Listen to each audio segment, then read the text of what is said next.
Hello, this Science of Sport video focuses on the BTEC Sport and Exercise Sciences Unit 2 Functional Anatomy. We're looking at the muscular system, and in particular this is the fourth part or the final part of the Learning Aim E2 Neuromuscular process of muscle contraction. So we're looking at how we can recruit either different types of muscle fibre or different amounts or different numbers of muscle fibre to change the force that our muscles can generate in this. So we're looking at muscle fibre recruitment. The specification specifically asks you to understand how muscle fibre recruitment might be different for different intensities of exercise. So tapping a ball to somebody versus striking a ball as powerfully as possible requires you to generate different intensities or different forces in your muscles. So let's just recap a little bit of information about muscle fibres and how they are collectively part of motor units.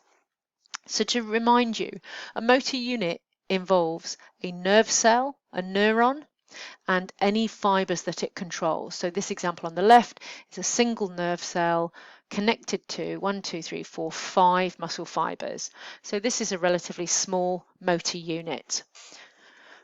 Motor units are different sizes. You can have some which might have hundreds of fibres connected to one nerve cell, one neuron, or like this example where there's only a few fibres. So the size of the motor units can vary.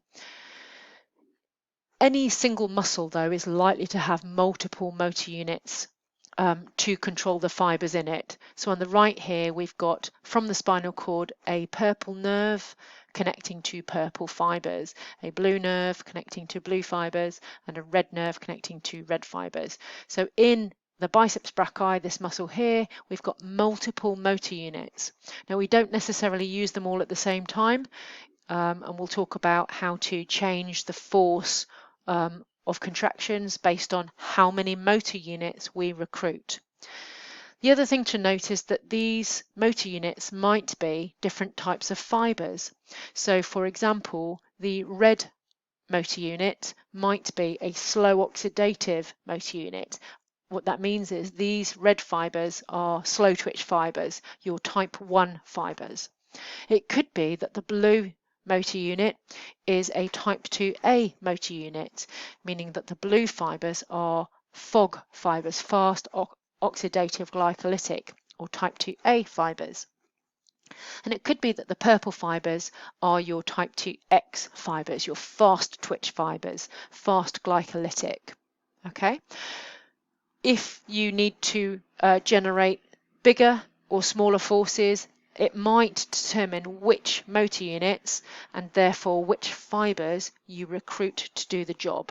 So it depends on what you need your muscles to do as to which fibres you recruit or which motor units you recruit, and also how many you recruit. One basic principle to understand, though, is something called the all or none law. What this translates as is if an impulse is strong enough or passes a certain threshold, there's like a minimum level of impulse strength that you've got to generate along a nerve for contraction to happen. So if the impulse or action potential is bigger than that threshold, happy days, all the fibres in that motor unit attached to that single neuron will contract. If, however, the impulse travelling along a nerve is quite weak and doesn't get to that minimum threshold, then none of the fibres in that motor unit will contract. So it's very, very much to do with how strong is that impulse. Is it above or below the threshold, which is the minimum sort of size of an impulse that you need to have action, to have muscle fibres contract. So that's the all or none law. It's to do with the impulse being bigger than or smaller than the threshold. Right, so let's look at how we can recruit different amounts of muscle fibres or different amounts of motor units to change the force that our muscles can generate. In simple terms, this left-hand diagram shows that if you recruit 1 motor unit, early on it's likely to be slow oxidative fibres, your type 1 fibres, small fibres. They then are only designed really and structured to produce small forces. So you can see the green one here is that a low amount of tension is generated. So this could be, I want to tap the ball to my teammate who's a couple of meters away. I only need a small force from my quadricep muscles to kick the ball. I'm going to recruit my type 1 motor unit fibers and generate a small force. If I need to pass the ball to somebody who's 20 meters away, I might need to generate a greater force to kick the ball further. So I would recruit not only my type 1 motor unit, but I might recruit or ask or send impulses to my type 2A motor unit, my FOG fibers. They're the medium-sized fibers and they're designed to be sort of in between the other two, a little bit anaerobic, a little bit aerobic, and generate moderate forces. So the combination of the type 1 and the type 2A being recruited is that I can generate in combination a bigger force, a moderate force. Great. If I want to strike the ball with all my might at goal to hopefully score, I need to generate a big force. So I would recruit via sending impulses to my slow oxidative motor units, that would be my type 1, my type 2A motor units, and my big powerful type 2X fibers, my type 2X motor units, and I would get them all trying to assist and contribute towards generating a big force. This image on the right, actually the bit I like is this middle bit here because it shows, I guess in parallel to this graph, how very few, some motor units are recruited, more motor units are recruited, more and more and more and more, and as more are recruited, you get a more powerful contraction. So how many motor units you recruit and what type of motor units or muscle fibers you recruit can determine the force that you generate. I show you this really just to illustrate the same thing but show you it in a different way. Some of you may understand this more than the other diagrams, but this shows again, from rest where no fibers are recruited, how if I need to generate a small force, I would recruit my type 1s, my slow oxidative fibers. If I wanted to generate moderate force, I would recruit not only my type 1s, but my type 2A FOG fibers. If I wanted to generate maximum forces, I would recruit all of them to try and help contribute to generating a maximal force. And again, this really illustrates the same thing but in a slightly different way. So if you want low intensity contractions, if you want lower forces, for example down here, you might only recruit your slow twitch, your type 1 fibers. If you wanted moderate forces, so the more I need to generate a bigger force, I would recruit not only my slow twitch, my type 1, but my type 2A here, and I get a bigger force. I use more fibers.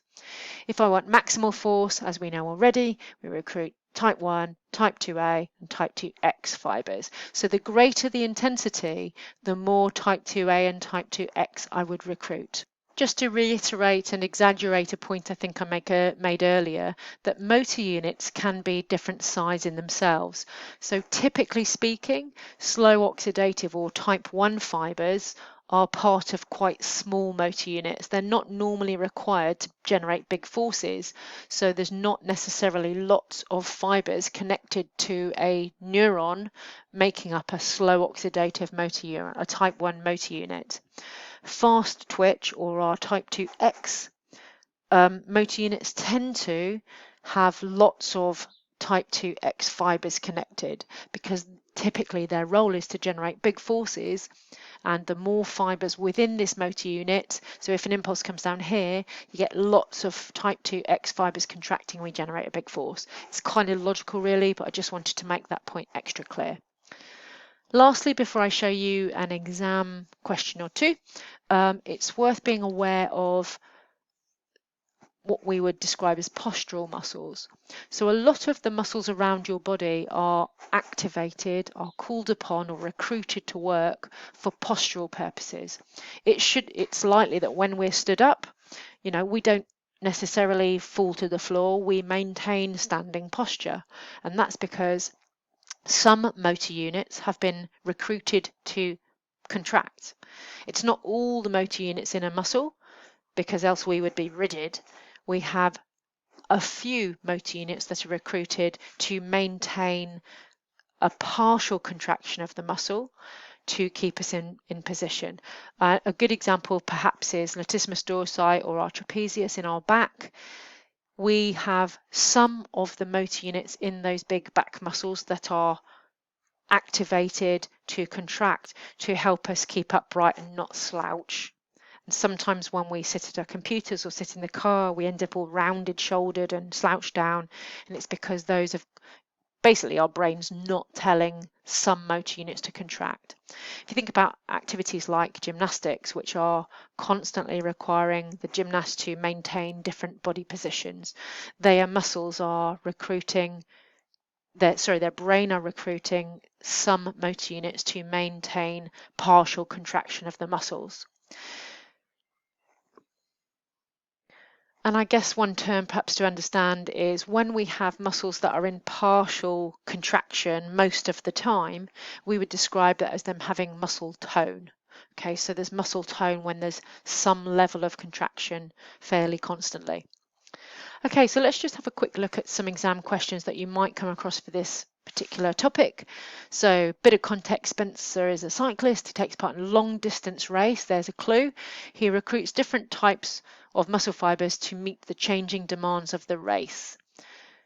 So the implication is, or what they're telling you is, you need to talk about the different types of muscle fibre and link it to different intensities or different demands from the race. And it's asking you to analyse the neuromuscular control of muscle fibre type recruitment. How does Spencer call upon or recruit the different types of muscle fibres to help him get through this endurance distance event? Pause the video, have a look at these different, I'm not going to go through it point by point, but effectively the mark scheme covers the 3 different types of muscle fibre, gives some information about how they're useful, what their job is, how they function. So type 1 are low contraction endurance fibres. Why might that be relevant to Spencer? Because it's the flat continuous part of the race. Type 2X is our powerful big fast contractions that might be overtaking or going up a hill. So they've just used an anatomical function of the different fibres and relate it to why Spencer might recruit these at different parts of the race. Another type of question, similar approach, explain the muscle fibre types most likely to be recruited in each activity in figure 3. So we've got a power related explosive shot put, and we've got an endurance 5,000 metre run. So it's given you the opposites, if you like.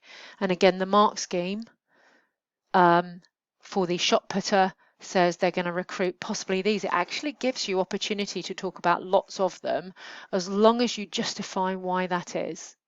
So why might they recruit type 2X or type 2B, or fast glycolytic? Why is that related to a powerful explosive throw? Similarly, recognizing that our endurance runner would probably recruit the type 1. Why is that related to how they work? So pretty accessible questions.